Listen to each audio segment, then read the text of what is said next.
বিশুদ্ধ জলের অভাবে নোংরা জল সংগ্রহ করতে বাধ্য এলাকাবাসীরা। জানা যায়, বিগত দুদিন ধরে কৈলাসহর পুর পরিষদের আওতাধীন বিভিন্ন ওয়ার্ডে পানীয় জল সরবরাহ সম্পূর্ণ বন্ধ রয়েছে। দীর্ঘ এই জল সংকটের কারণে বাসিন্দারা তীব্র দুর্ভোগের শিকার হচ্ছেন।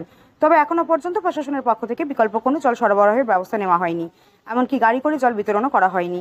এই কঠিন পরিস্থিতিতে কৈলাসহর পুর পরিষদের 14 নম্বর ওয়ার্ড পদ্মের পাড় এলাকার বাসিন্দারা চরম অসহায় হয়ে পড়েছেন। বাধ্য হয়ে তারা এলাকার একটি ড্রিঙ্কিং ওয়াটার প্ল্যান্ট থেকে ফেলে দেওয়া জল সংগ্রহ করছেন।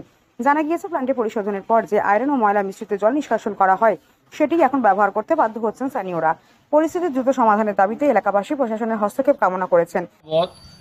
আমরা 13 নম্বর ওয়ার্ড, সম্ভবত আমরা সম্পূর্ণ এই নগর পঞ্চায়েতের ভিতরে জলের সমস্যা আছে কিনা আমি ঠিক সঠিক বলতাম পারতাছি না।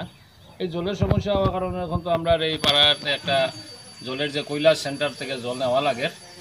আর এছাড়া তো জল একটা মানুষের প্রধানত একটা এসেন্সিয়াল, ঘুমের থেকে উঠার থেকে ঘুমানি পর্যন্ত তো জলের প্রয়োজন, বুঝছেন নি?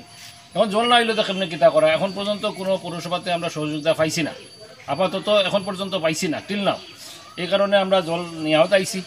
বিপুল মজুমদার এখন তাইনে করছে পাড়ার মধ্যে, যাই হোক একটা সুবিধা পাইছি, কাছের মধ্যে একটা জলের একটা তাইনে ব্যবসা, এবং এটা একটা ভালো উদ্যোগ নিয়েছেন তাই।